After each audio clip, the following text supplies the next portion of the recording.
বাংলা চলচ্চিত্রের বাস্তবতায় নির্মম অথচ কাব্যময় রূপ যে কজন নির্মাতা ফুটিয়ে তুলতে পেরেছেন, ঋত্বিক ঘটক তাদের অগ্রগণ্য।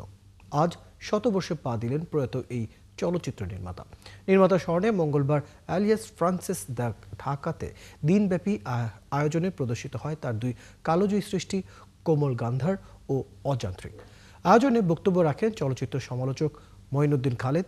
নির্মাতা তিতাস একটি নদীর নাম ও কোমল গান্ধার নিয়ে বিশেষ আলোচনা করেন এই সমালোচক।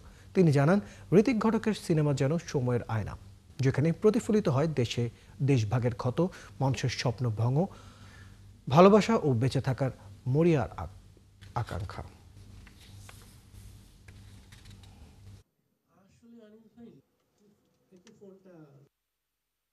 একমাত্র ঋত্বিক ঘটক যার ছবির মধ্যে, বাঙালির ছবির মধ্যে বাঙালি মুসলমান এবং বাঙালি হিন্দু এমন গুরুত্বপূর্ণ বা এমন বারাণসী প্রয়োগ আছে, যেটা আজকের দিনে হয়তো অনেকে গ্রহণ করতে পারবেন না, কিন্তু যেটা আছে সেটা তো আমাদের মেনে নিতে হবে।